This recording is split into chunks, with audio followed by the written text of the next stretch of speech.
sekarang beralih ke ekstrakurikuler yang ada di STAN. Itu ada apa aja dan Andro ikutnya apa? Jadi ekskul di STAN itu banyak banget. Kita namanya elemen kampus kan. Jadi waktu kita setelah ospek itu sekitar beberapa minggu itu kayak ada expo gitu. Jadi expo-nya itu tentang ya promosi ini yang namanya elemen-elemen kampus yang ada di Politeknik Ungadara STAN. Itu beragam banget, mulai dari kamu yang suka anime itu ada, buat yang para wibu itu ada, kemudian ada juga yang suka musik bisa, kemudian yang suka seni tari bisa lengkap, kemudian yang suka apa ya kayak suka klub-klub gitu juga ada, sampai yang suka nyanyi olahraga pun ada. Jadi mulai dari ya yang suka wibu itu namanya aku lupa apa ya, lupa. Kemudian yang ada kayak paduan suara gitu banyak banget, klub-klub musik sama sanggar seni. Sanggar seni di STAN tuh ada dua, yang pertama sanggar seni pajak itu sanggar seni Saraswati, sama yang satunya itu sanggar seni satunya itu untuk seluruh jurusan di STAN. Jadi benar-benar sanggar seninya yang dari kampus gitu loh. Jadi tapi sanggar seni pajak itu juga cukup besar juga, ada event-event tahunannya juga sama. Yang jelas banyak sih, beragam kok. Jadi nggak usah khawatir cuma belajar-belajar aja di STAN, nggak. Ternyata banyak banget elemen kampusnya, mulai dari ya banyak lah pokoknya. Tenis ada, tenis meja ada, kemudian kayak basket ada, futsal ada, dan itu di setiap hari kayak ada aja gitulah elemen kampus yang sedang berjalan di STAN gitu, kalau sore sampai malam gitu bahkan. Dan misalkan kita kalau ikut elemen kampus itu kita dapat yang namanya SKPM. SKPM tuh berguna saat kita kelulusan. Jadi kalau misalkan oh ternyata kamu SKPM-nya kurang, kalau kelulusan tuh harus ada kayak pengabdian kampus gitu. Kalau kita ikut elemen kampus kita dapat SKPM, jadi nggak usah perlu lagi pengabdian gitu. Sama banyak sih, banyak seminar, banyak elemen kampus. Kalau aku kemarin tuh baru ikut LKAM, jadi semester 1, 2 itu sama sekali aku nggak ikut LKAM, jadi kayak masih panik gitu kan, bisa bagi waktu nggak ya, jadi baru ikut LKAM tuh semester 3 tuh ikut LKAM yang namanya Sanggar Seni Pajak. Nah itu aku ikut paduan suara di Sanggar Seni itu, dan ya baru kemarin aja sih, baru waktu aktif di elemen kampus itu baru kemarin. Sekarang ekstrakurikuler udah selesai, perihal tempat tinggal nih. Di sana kan nggak Oh, disediain asrama dari stannya. Berarti nggak kos nih. Lah boleh bagi ya. nggak kisaran harga kosan di sana itu berapa? Oke, jadi ya di sana benar, kita di Politeknik Negara STAN itu nggak ada asramanya. Jadi kalau ada yang bilang, wah di STAN tuh ada asramanya, ada uang makannya, ada uang sakunya, nggak ada. Karena di STAN itu kita ngekos sendiri, biaya sendiri. Yang gratis itu biaya pendidikannya.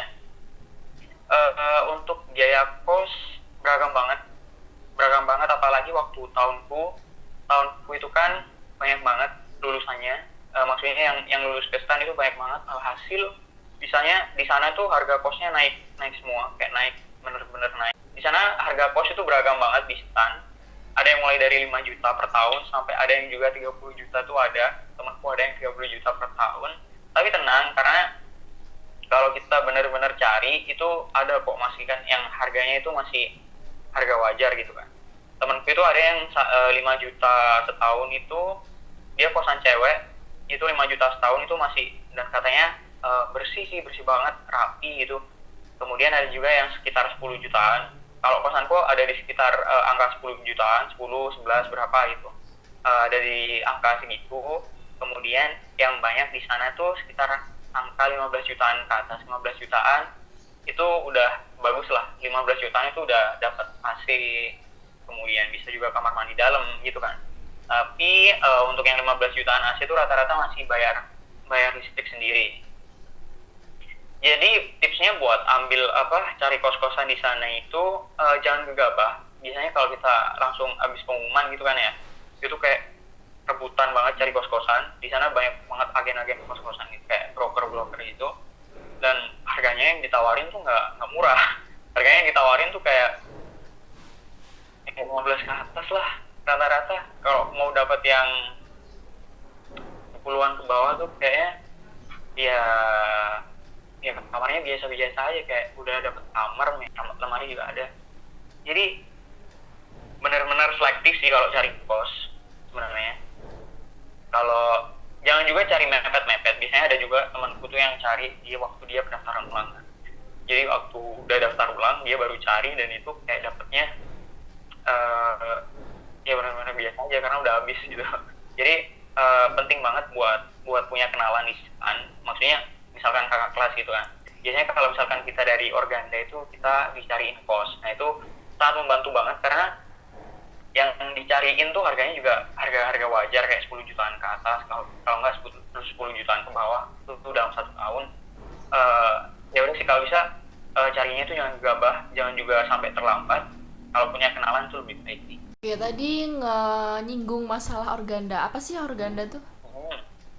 Organda itu organisasi daerah, jadi setiap daerah di kabupaten, setiap kabupaten itu di stan kayak punya organisasi sendiri. Ada juga kayak beberapa kabupaten yang gabung buat jadi Organda. Jadi Organda itu benar-benar bantu kita banget, apalagi kita jauh dari rumah kan. Kita di kota besar di Tangerang Selatan, deket banget sama Jakarta. Jadi Organda itu kayak tempat kita kembali lah, kayak bertemu keluarga, kita bisa ngomong bahasa Jawa dengan luas, itu ya udah di Organda gitu aja, ngomong bahasa Jawa dengan puas gitu kan. Karena nggak hanya dari Jawa nggak hanya dari Jawa aja, kita mahasiswa stan tuh banyak banget yang dari luar Jawa kayak Makassar, kemudian kayak Palembang, Padang, Nusa Tenggara, itu banyak banget dari Sulawesi, dan itu bahasanya beragam kan. Jadi otomatis bahasa sehari-hari kita di stan tuh pakai bahasa Indonesia, dan kalau kita kangen pakai bahasa Jawa ya udah balik lagi ke Organda gitu. Kemudian Organda itu kayak ya udahlah tempat kita ngumpul-ngumpul buat misalkan kita mau pulang bareng, mau mudik bareng tuh ya sama Organda gitu. Nyerempet mudik nih. Biasanya mudiknya berapa bulan sekali? Mudik aku biasanya kalau sekarang di rumah ya karena pandemi, jadi aku mulai bulan Februari lalu tuh di rumah sampai sekarang bulan Juni ya. Jadi sekarang Juni. Ini aku Juli ya, Juni. Udah lama banget di rumah, tapi biasanya kalau semester 1, 2, 3 itu aku mudik rata-rata liburan semester sama liburan Natal sama liburan itu Lebaran. Jadi kita liburan Natal tuh seminggu, itu aku balik biasanya. Kemudian libur Lebaran itu mudik pasti. Mudik itu sekitar liburnya 2 minggu sama libur semester. Kalau libur semester ganjil tuh rata-rata sekitar 3 sampai 5 minggu. Kalau libur semester genap tuh rata-rata 5 sampai 7 minggu. Jadi setahun bisa berapa kali ya? Sekitar 3 kalian lah tahun mudiknya, 3 sampai 4 kali. Sekarang nih keluar dari kampus, maksudnya perkuliahan di kampus, pasca kampusnya. Nah, sistem penempatan kerja di stan itu kayak gimana sih, Drew? Oh, begitu. Jadi kita tahu kan kalau stan itu ikatan dinas. Jadi kalau kita keluar dari stan itu kita punya namanya perjanjian ikatan dinas. Nah, jadi kita harus harus legowo ditempatkan di mana aja, harus legowo untuk diangkat menjadi PNS gitu kan. Dan itu di perjanjian ikatan dinas itu minimal kita itu harus kayak bekerja 3 kali masa pendidikan kita di stan ditambah 1 tahun. Jadi misalkan aku D3 kan, D3 itu masa pendidikannya 3 tahun. Jadi aku harus bekerja menjadi di bawah Kementerian Keuangan ataupun di kementerian lainnya itu minimal 10 tahun. Kalau mau resign baru boleh. Nah, misalkan kalau aku resign sebelum waktunya itu berakhir, jadi itu aku harus bayar denda. Karena seperti apa ya, kayak ganti rugi lah. Kita kan belajar di stan kan gratis ya. Bukan gratis di biaya pemerintah. Jadi kalau kita keluar setelah ikatan kerja itu tiba-tiba keluar di stan kan, itu kita harus bayar ganti rugi. Dan itu nggak kecil. Untuk D1 aja itu dengar-dengar katanya 40 jutaan. Kalau D3 itu rata-rata kalau kita tiba-tiba resign itu katanya sekitar 100 juta lebih itu dendanya. Untuk proses penempatan sendiri itu kayak kita sebelum lulus kayak semester akhir gitu, itu biasanya ada namanya kayak magang gitulah, kayak PKL.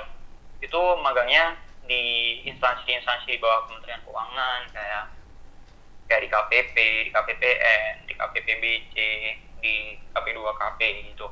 Nah, setelah kita magang itu kita maksudnya belum selesai pendidikan, kita magang, terus kita ujian, kemudian abis itu lulus, wisuda, yudisium wisuda, abis itu ada yang namanya OJT. OJT itu bisa dikatakan penempatan. Buat beberapa jurusan itu bisa dikatakan penempatan karena kalau dia udah di OJT di tempat itu ya udah berarti dia di penempatannya di situ. Tapi kalau kalau di pajak katanya OJT-nya itu bukan penempatan karena habis OJT dia tuh kayak masih ada pengumuman penempatan lagi, jadi bisa pindah, bisa juga dia tetap, bisa juga pindah.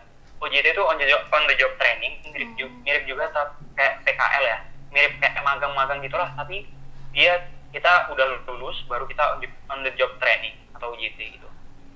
Kalau misalkan di BC itu kalau OJT dia udah penempatan di situ, tapi kalau di pajak itu dia OJT ya nanti penempatannya masih diubah lagi gitu.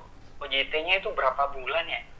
Kurang paham juga sih. Yang jelas ya kita yang namanya ada PKL habis itu lulus, habis itu OJT, habis itu penempatan itu. Dan itu random banget di seluruh Indonesia, nggak tahu lagi. Karena kita kan perjanjiannya harus siap ditempatkan di mana aja ya. Jadi ya udahlah apa-apa. Ini tadi menyinggung masalah yudisium kelulusan. Di sana itu apakah ada semacam, kalau mau lulus nih ya, apakah ada semacam tugas akhir seperti skripsi nggak sih? Oke, gitu. Di sana ada, kita di PKN itu ada untuk D3 pajak itu namanya KTTA, karya tulis tingkat akhir itu KTTA. Kemudian kalau D1 itu semacam laporan-laporan gitu. Dia hanya ngumpulin laporan. Jadi waktu PKL dia kayak buat laporan gitu tentang ya kayak laporan penelitian gitulah kayaknya. Dan itu tugas akhirnya D1. Kalau D3 itu KTTA, bukan skripsi ya, karena kita masih diploma. Kalau kakak tingkat yang udah lulus sih KTTA itu nggak sesulit skripsi kok, tapi juga nggak semudah laporan. Karena kita juga ambil data-data dari KPP gitu. Ada juga konsultasi sama dosen tiap hari gitu. Kita yang jelas waktu itu kalau KTTA itu kata dosenku harus ngambil data asli, harus ori milik, maksudnya KTTA itu buatan kita, dan itu nggak boleh sama dengan KTTA yang udah dibuat sebelumnya. Kalau misalkan ada kesamaan itu pasti ada konsekuensinya gitu kan. Yang jelas mirip katanya mirip, prosesnya kayak skripsi mirip. Kita harus bimbingan, kita harus ambil data di KPP atau dimanapun itu, dan ada kayak penelitiannya juga sama pihak kampus. Tapi yang kalau KTTA ini yang membedakan dari skripsi itu kita nggak ada sidang. Jadi kalau misalkan diumumin KTTA-nya lulus, ya udah lulus gitu aja. Nggak ada sidang kok kalau KTTA. Teman-teman yang mungkin di tahun depan ya 2021 pengen lanjut ke STAN, apa aja yang perlu disiapin?